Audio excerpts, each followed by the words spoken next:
Hi there, welcome to Kneppy Invest. I am recording this video on December the 24th, which means one day to Christmas. So for those who celebrate it, Merry Christmas. For those who don't, and there might be quite a few people who view this channel who don't really celebrate holidays or anything like that. And if you do celebrate another holiday apart from Christmas, maybe it's Kwanzaa. So happy Kwanzaa, happy Hanukkah if you're of the Jewish persuasion, and if you're of the Constanza persuasion, happy Festivus. Maybe, they're probably my favorite holiday of them all. And of course, I'm joking, but I'm one of those people who don't really celebrate holidays or anniversaries. I don't get caught up in it. It's just me. Everyone's different. So just because it's December 25 tomorrow doesn't mean it's a significant day, in my opinion. That's just my opinion. Now, I am recording this video a little bit earlier than I usually do. Now, one of the reasons is I did a night shift overnight. It was an emergency shift. Got notification 4 hours beforehand. And typically when I do an emergency shift or I do a night shift, I like to record that video earlier in the day because in the afternoon, I just like to relax, maybe even have a snooze. Another reason I'm recording this video a little bit earlier than I usually do is because of the radar.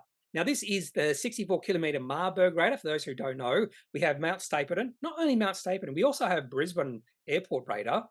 Mount Stapleton is down right now, which is not that unusual. It's down seemingly every single day right now for technical and equipment problems.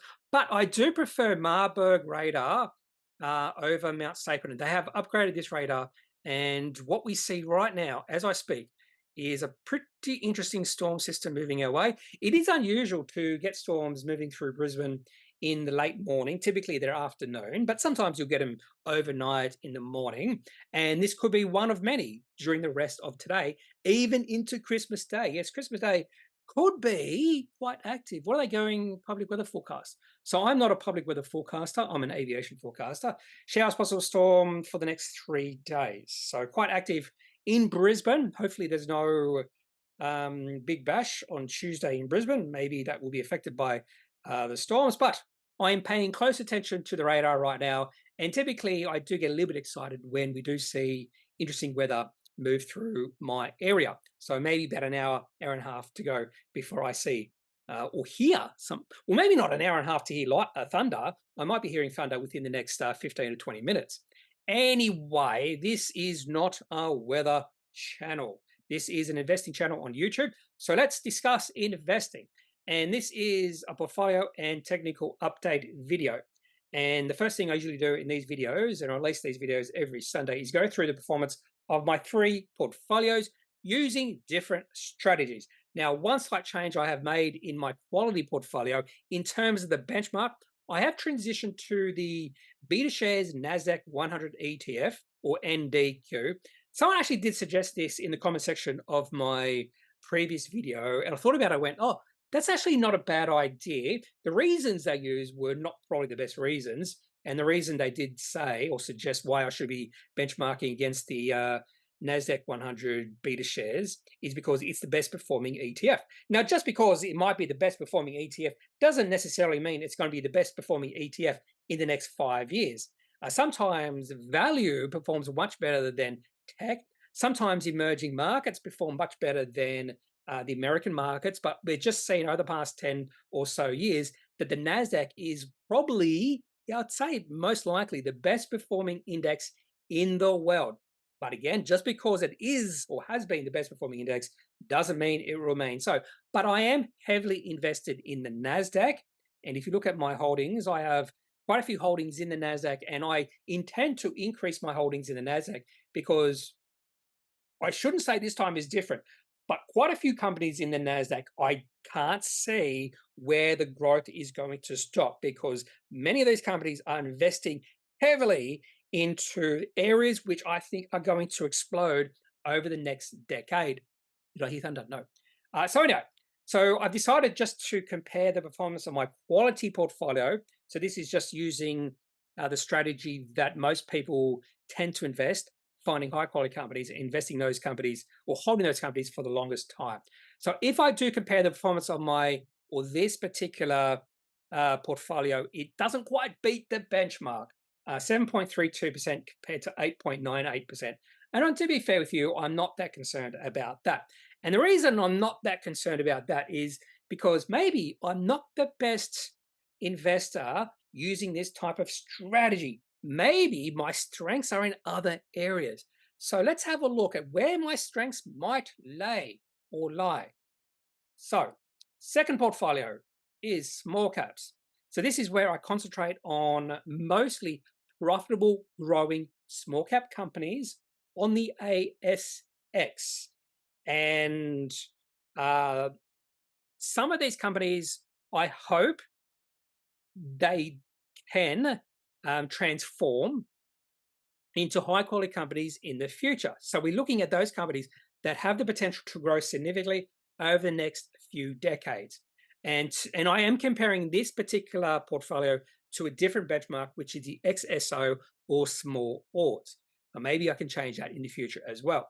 And I have performed fairly well using the strategy in the past, and I'm still performing fairly well in financial year 23, or financial year 24 so far, first 6 months of this particular financial year, up 15.74% compared to the XSO, which is only up 3.4%. And even if I compare the small caps or this portfolio to the NASDAQ, I'm still significantly beating that particular ETF. So this is an interesting strategy that I am using. And I just like this strategy. I like researching these small companies that have the ability or the potential to grow into pretty big companies in the future. Now, the likelihood is quite a few of these companies won't make it. That's why I invest in a lot of companies within this particular or using this particular strategy, because I don't have the conviction that one or two of these companies will make it big. Now, some of these companies I do have a bigger, higher conviction on. For instance, Audinate. I'm pretty sure that will become a high quality company in the future. And what else? And if you look at my best returning companies, Atlas Pearls, no. Findy, don't have that high confidence. Neuren Pharmaceuticals, well, if you've been following that company over the past, well, say 2 or 3 years, it keeps hitting it out of the ballpark. Baseball analogy. Energy One, Answer, nah. Playside Studios, meh. Audinate, yes. Vice, meh. Doug, nah. Chrysos Corporation, maybe. Gentrack, nah.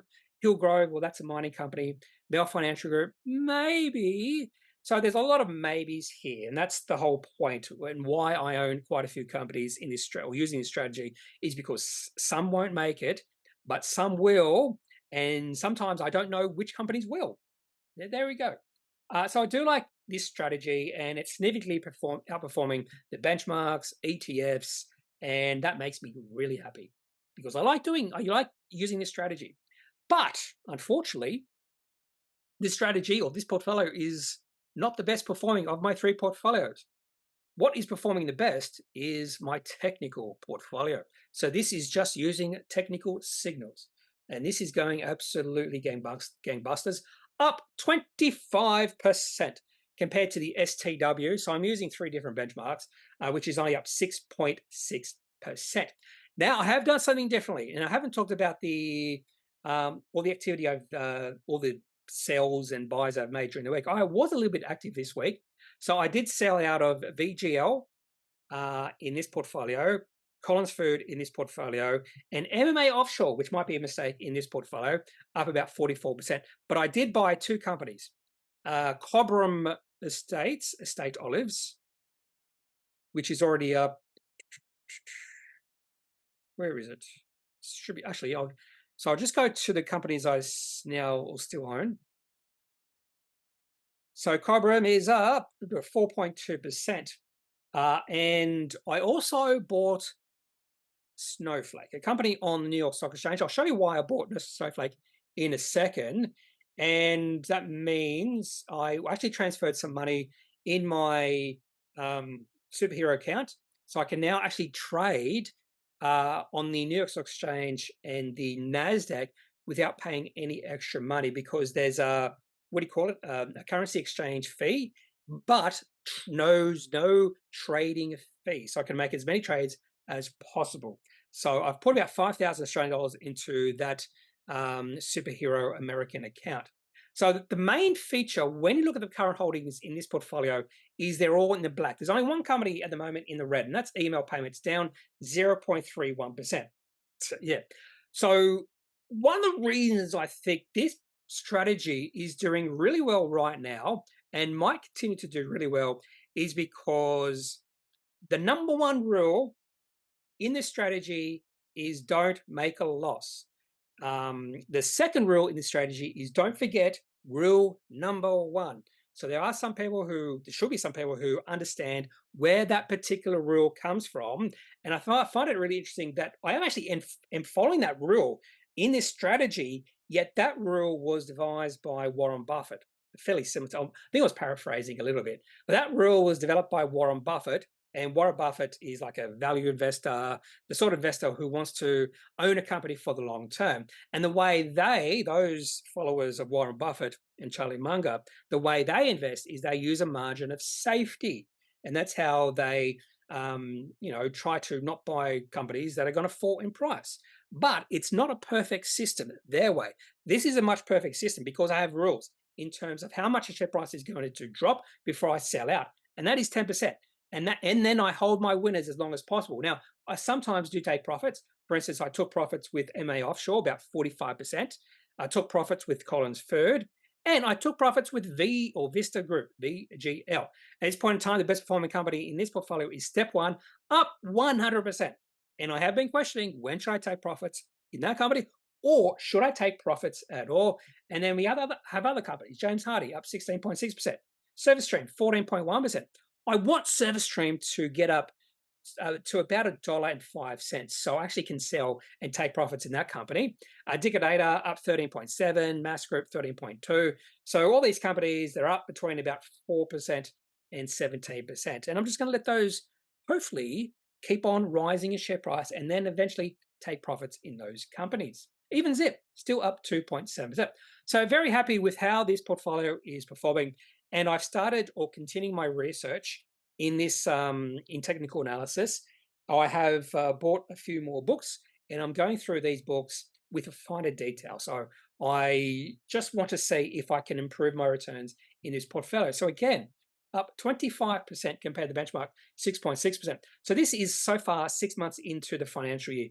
Not quite 6 months, almost 6 months. So if I can continue performing in this portfolio, this would be eye-opening for me, in my opinion. Anyway, now on to the technical update portion of the video. Let's have a look at the radar again. Just got to make a look at the 64 radar. So it's getting towards Ipswich. So within the next hour or so, it should be on my doorstep, almost literally. Now on to the technical analysis portion or technical update portion of the video. I might go quickly through the indices, commodities, that sort of thing, just because I'm getting a little bit excited about the storm. And what we're seeing now with the XJO, where it is at 7,500, it's at an interesting level, a really interesting level. So I have noticed, just by listening to Ausbiz The Core, other podcasts, that some of the experts are getting a little bit too excited about the Santa rally. And we have seen this excitement in the past 2 years. When we ever see a little bit of a rally in the XJO, they get a little bit excited.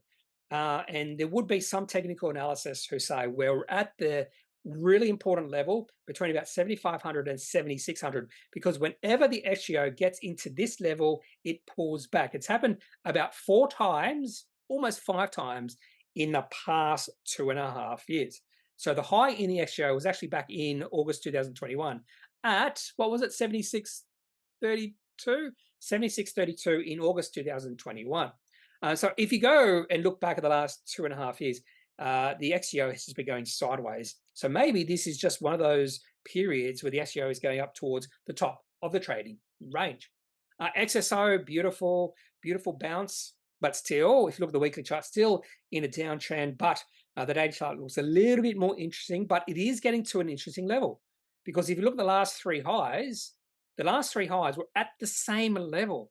And then if we draw across here, the previous high a few days ago was at this level again. So again, technical analysis works, resistance levels works, support levels work. NASDAQ, briefly go through this. Beautiful. This is an uptrend. This is the definition of an uptrend. There was a little bit of weakness between about July and October this year, but that was just a little bit of a pullback. Nothing to be concerned with. And then the Russell 2000 on a massive tear. Now, this is where it gets a little bit interesting. So just like the XSO, just like the XJO, the Russell 2000 is at an interesting level, but it's poked its head just above the top of the trading range. So that top of the trading range was 2020. Now the Russell 2000 is 2034. This does not mean this is a breakout, because this is just a one-day signal. We saw that with gold a few weeks ago, where it looked like it was breaking out, but that was a false breakout. So I wouldn't call this a breakout yet with a Russell 2000. But if you look from the low to where it is now, the Russell 2000 would have increased by about 25% in about 2 months. So again, 25% in 2 months is a significant rise. But if you do look over the past 2 or so years, the Russell 2000 has been quite volatile. And Dow Jones, finished with the Dow Jones.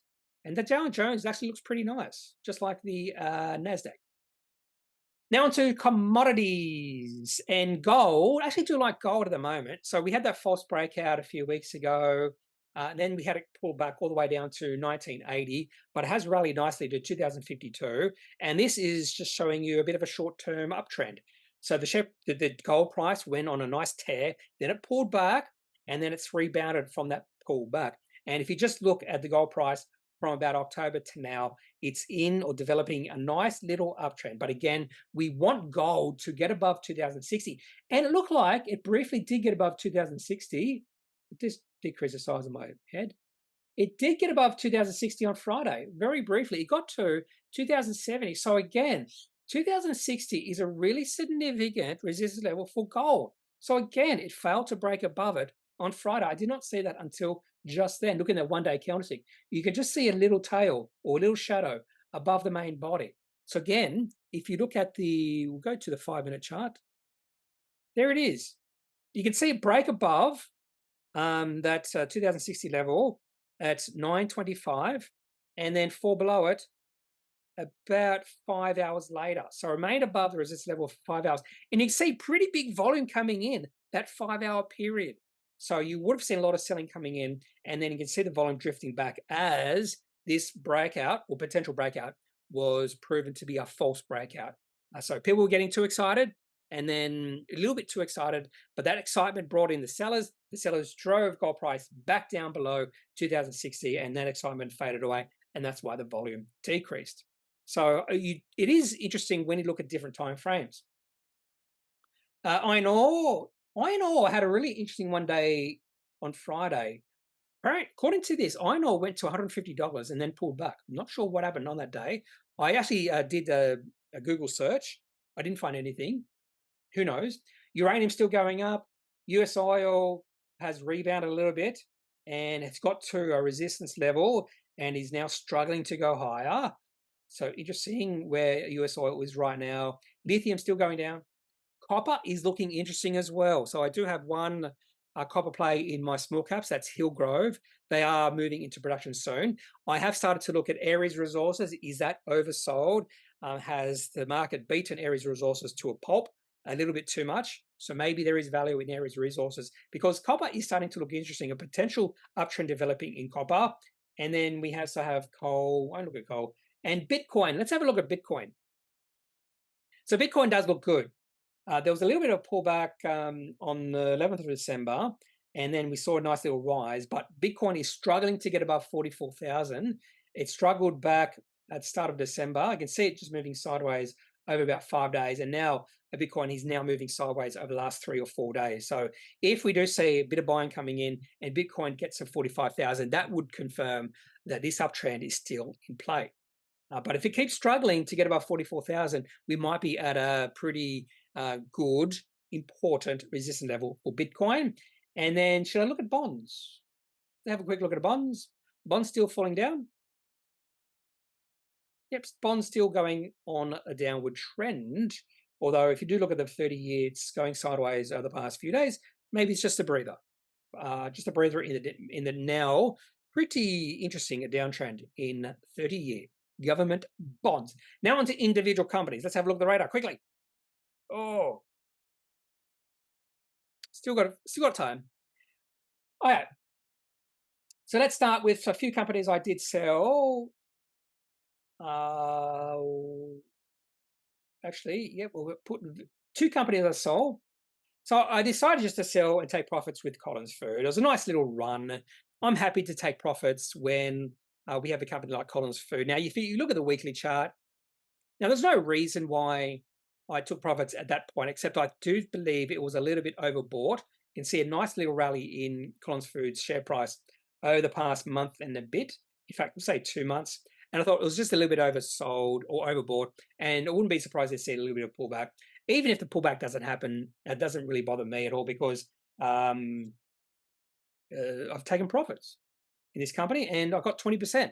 And that's my goal for most companies when I'm using this strategy is to take at least 20% profit. Sometimes let those companies run, like step one. The other company I sold was a mistake. Now, the selling was not a mistake, but the purchase was a mistake. That was Vista Group. Now, this company went a nice run because of some of announcements, and then I sold at $1.48, and that I sold this at a profit. So it took time for me to sell at a profit. So I had to wait, is it 4 or 5 months to sell this at a profit? So this is one of the reasons why I don't want to use. I don't want to in this strategy, this what's called technical analysis strategy, I don't want to buy illiquidly traded companies. And that was my stake when it comes to Vista Group. Vista Group is illiquidly traded. I've discovered that. And that's why I now have a rule where in this strategy, no to illiquidly traded companies. Now onto some of my buys, and we'll put Neuren Pharmaceuticals down. So one buy, actually no, we'll put, yeah, actually no. I've got another sell. So this was not, I forgot about this sell. So this was not in my technical, this was in my small caps. Probiotic, there is a takeover bid for this company. Share price a few weeks ago was down to $2.15. This takeover bid was at about $3.10. And if you do follow my channel, my videos, you'll know when there is a takeover bid for a company I own, I typically sell as soon as possible. That's what I did with Probiotic. I sold, just took the profits, and then I can put that money into other companies or other ideas. So sold out of Probiotics. And that, to be fair, I'm not disappointed with this because on their release of their last results, I did find them disappointing, and it wasn't shock to see the share price take a bit of a nosedive. And you can see a massive rally in the share price just before this takeover bid. And I'm wondering now, that massive rise in the share price over a short period of time could have been just loose lips. I don't know. Now we'll talk about a few of my purchases, and we'll put, there we are. So I've been talking about Cobram Estate Olives for a while now, and this is a classic outbreak or breakout outbreak. Outbreak is a movie or a movie featuring Dustin Hoffman. That guy who was McDreamy in Grey's Anatomy, was his name? I forget now. And who else was in that movie? He was in that movie for a very short period of time. Cuba Gooding Jr., I believe. Dustin Hoffman, Cuba Gooding Jr. It was about an outbreak. Anyway, we're talking about not outbreaks, we're talking about breakouts. And this is a classic breakout. You can see share price of Cobram struggling to get above $1.42, not over a long period of time. And then it broke out on high volume, relatively high volume. And then the share price kept on going up. They have released some really positive announcements as well. So this is the sort of signal I am looking for when it comes to technical analysis. A breakout of the share price, preferably on positive financial news. And my favorite positive financial news is profit upgrades. I haven't seen as many profit upgrades recently as I would like. So I missed this one, but I have bought in because I think there is potential more upside from where it is now. Well, I should have bought probably at around $1.45 to $1.50. I put some bids in just below $1.50, but my bids weren't hit. And I should have been not as patient when it came to this breakout of Cobram Estate Olives. Now, I also put a bid in, and not all of my bid was hit. Only half of it was hit. That's the other thing I should mention about this company. So again, probably should not be as patient. Just buy on market maybe for these ideas. The other breakout, I don't think this was on positive financial news. This was Snowflake. I'll show you another breakout that I missed. So this is this company is, was all the rage. I did a video on Snowflake back in towards the end of 2020, share price of this company got as high as $420. So this is not a profitable company yet, but the revenue growth in this company has been phenomenal. And then, of course, massive decrease in share price because of rising interest rates. But look what happened. So share price has been going sideways for about 2 years. So when a share price is going sideways, what I want to see is a breakout above where the top of the range is. And we have seen that recently. And the share price broke above the top of the trading range, then pulled back and wants to go higher. So I bought some Snowflake shares on that pullback. Not perfect timing, but it was on that pullback. So I'm just hoping this was just a test of the top of the trading range or the old resistance level, and now the share price can take off. There were some concerns that the growth in revenue for this company is coming or slowing down, but just look at the growth in revenue over the past 4 years from 97 million, 264 million, 592 million, 1.22 billion. That's in years. So it's gone from $100 million to $2 billion. So from $100 million to $2 billion in 5 years.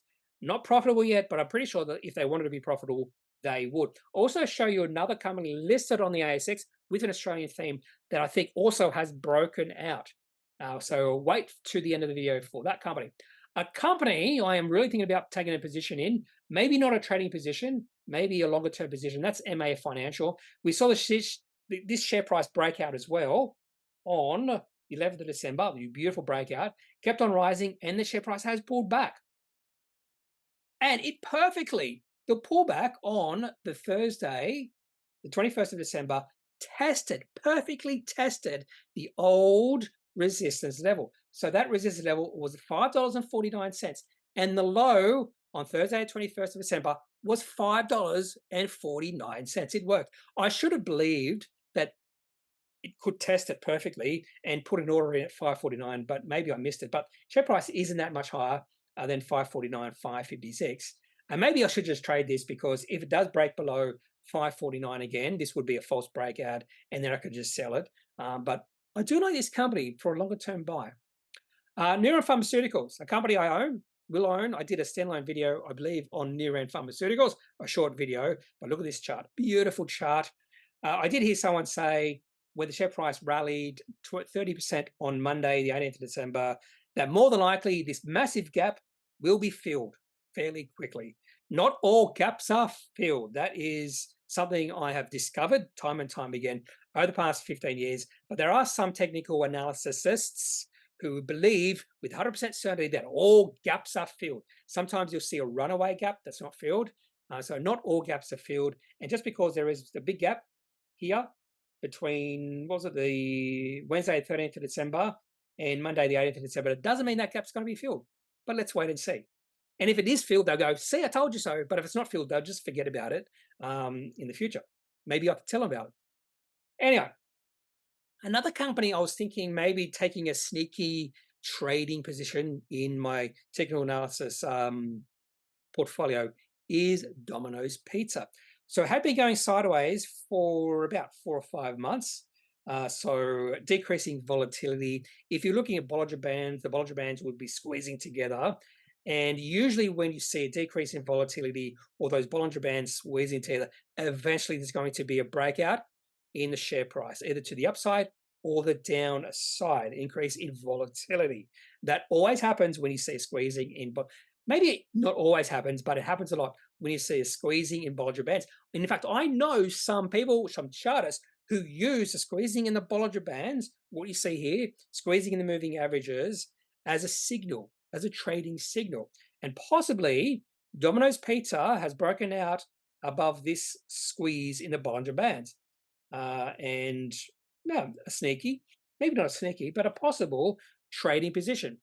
I've been thinking about it, and maybe instead of thinking about it, I should just do it. Now onto Frontier Digital Ventures. I actually do own this company. This company is in my small cap portfolio.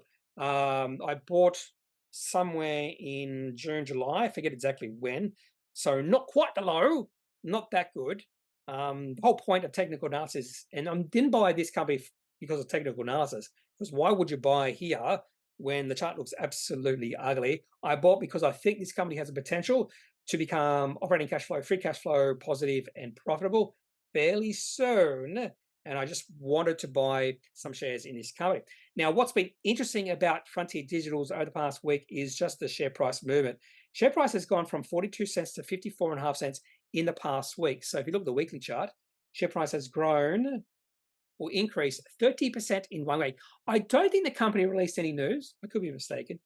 But more importantly, the share price broke above the highs we saw back in July of this year.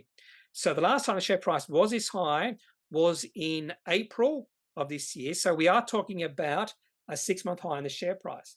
And also we saw this increase in share price on higher volume. So there is someone or a group of investors, a fund manager interested in Frontier Digital's ventures. So a possible nice developing chart. We saw a nice little run in the share price back in January of this year, but that breakout failed or potential breakout. I think there is potential this has a better chance of breaking out because that was so the increase in share price on this potential breakout in January was just too steep. That's another thing I have actually looked at in terms of research. You want to see the breakout not to be this quite, how do you say it? You don't, in fact, I can tell you how to say it in one of my books that I'm reading. I can see if I can find it. This person or this book said it much more better than what I would say it. I won't be able to find it now. Of course I won't. Oh, here it is. The greater the speed and extent of the previous move, the more significant a support or resistance zone is likely to be. So they're saying the greater the speed and extent, so this was much greater than this. So there's going to be more resistance when you see this sort of move in the share price of a company. So you don't want a sudden rapid increase in share price. And a perfect example of this is Zip. So I wasn't going to include Zip. I'm starting to thunder now, by the way. So Zip had a significant increase in share price. When was that? And really good volume as well. And this was in July 2022. Look at that. It was just too rapid. It was just too rapid. It went from about 40 cents to $1.40 in like a month or so. That sort of movement is way too rapid. I was not interested in that movement at all because it was just too quick. You want it much not smoother. You want it more gradual. That's probably the best way. And what's happening with Zip right now is way more gradual. So it's nowhere near as sudden as what we saw in July 2022. It's much more gradual. It's still increasing at a pretty quick rate, and we're starting to see volume increase as well. That's another good sign. And that's why I've taken a small training position in Zip, just because it's a much better move than what we saw in July 2022. So hopefully that makes sense. Now on to Regional Express Holdings. I have no desire to buy this company. However, in saying that, definitely not for the long term. However, in saying that, I was just looking at the chart for this company. I noticed the share price has dropped a fair bit. And then I just looked at the weekly chart. So sometimes what I do is I go daily, weekly, monthly. And I just noticed as I went further back, the share price of this company is at a really interesting level. And this is going all the way back to 2009. So if you, actually, maybe you can see better on the monthly chart. I'm hearing a lot of thunder now. So if you look at the monthly chart for this company, whenever the share price gets below around about 75 cents, it doesn't stay below that level for very long. It stayed below that level for like maybe a week and a half during the COVID-19 financial panic. It fell below that level for maybe week and a half in May 2016. It hit that level, 75 cents, in 2014. It hit it in 2009. It got very close in 2011. And right now, share price of Regional Express Holdings, REX, R-E-X, is at 75 cents or just above 75 cents. So this is just one of those possibilities of a bottom of a range where the share price is right now. Can it get much lower than now? It possibly could, but you're just looking at a 15-year history where the share price of these companies struggled to get below and stay below 75 cents. So what I've done is I actually have put Regional Express onto, or I will now, onto my A-looks, or maybe my everyday. So my everyday watch list is I look at charts of these companies every single day. My A looks is sort of like, if I don't look at those companies in the everyday watch list every day, I definitely do for the A looks. These are possible trades, very close to possible trades. ST1, Spirit Technology. What's happening with this company? Yeah, this is just me going through some charts and seeing the share price of this company going bonkers. Not only that, massive volume coming in. I believe they did receive a price query from the ASX, and their reasoning for this massive increase in share price, and it probably is explainable by the massive spike in volume. They did say that there was an investor taking a significant buying significant amount of shares in this company. When I mean significant, I'm meaning 150 million shares in this company. So that's their reasoning why the share price has gone on a pretty big run, has gone from 4.5 cents to 7.5 cents in a few trading days, just because there's one investor out there who likes what they see in Spirit Technology. I am not that investor. Now, Wesfarmers. Wesfarmers is looking interesting. It has broken out. So this is a nice chart. Share price of this company in an uptrend. A beautiful. You can see share price going up and down in waves. That's exactly what you want to see. Short-term sentiment. That's what drives the share price up and down. Just short-term sentiment. More than likely, it's just shorter-term traders. And the shorter-term traders know resistance and support levels. And for Wesfarmers, a resistance level was $54, and it broke above $54 about a week ago, and has continued to climb. Wesfarmers, I think this company is a little bit too expensive, in my opinion, just my opinion. But maybe I should just be ignoring that because the chart looks pretty nice and the share price has broken out. So a possible trade here for Wesfarmers. I'm going to put this also on my A looks.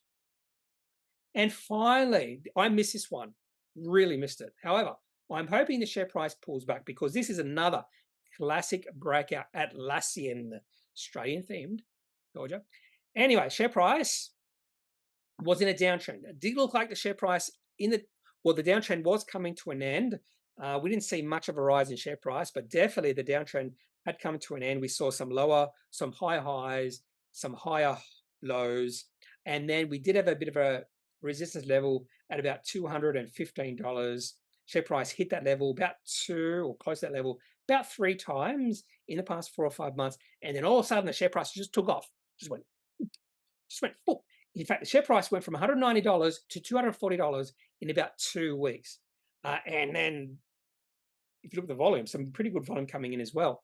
And then we have seen a little bit of selling coming in the last trading day of the week. So I'm hoping the share price falls back to $215, test the old resistance level, which will become support, and then takes off again. If I do see that happening, a little bit of a pullback in the share price, I might trade Atlassian as well. It's just an idea.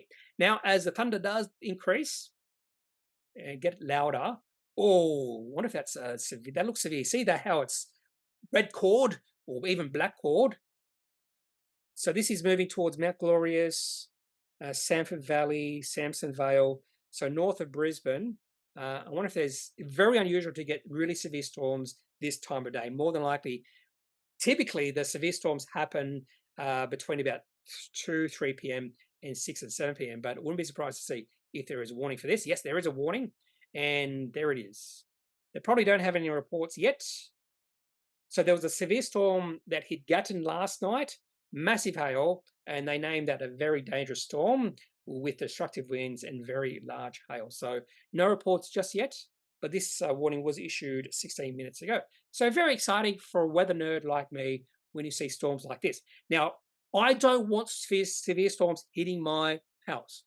I will chase severe storms. I have chased severe storms in the United States before. I've chased tornadoes, that sort of thing. I have seen tornadoes. In one of my biggest, not fears, but one of my biggest near mistakes was driving into a tornado at night. And then when the tornado went over some power poles or transmitters, there were sparks that flew up. And when the sparks lit up the night sky, you could just see this tornado. And I turned around and went home. Yep, that was it. Almost drove into a tornado. That was it.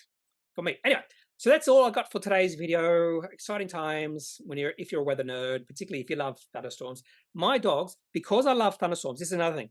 Because I love thunderstorms, my enthusiasm has rubbed off on my dogs, and they don't hate storms at all. They don't care about storms. So a lot of people say their dogs hate storms, hate the thunder. My dogs, no. And I think the main reason behind that is because I just become so excited when there's storms, and they pick up on that excitement. So that's all I got for today's video. If you have any questions, any thoughts, leave those in the comment section of this video. Otherwise, I am not a financial advisor. If you do need financial advice, make sure you seek out someone who is qualified and can speak to your own financial needs. That's it for the video. Have a good day. Have a good Christmas. Have a good New Year, all those sort of things. And I'll talk to you later. In fact, I won't release a video on Christmas Day. My next video will be on Boxing Day. So look out for that on December 26th. And hopefully the Boxing Day test will be able to start. I did see possible weather on Melbourne on Tuesday, showers. Showers usually means you'll be able to get play, at least some play in the day, depending how widespread they are. Anyway, that's it for the video. Have a good day. Talk to you later. Bye.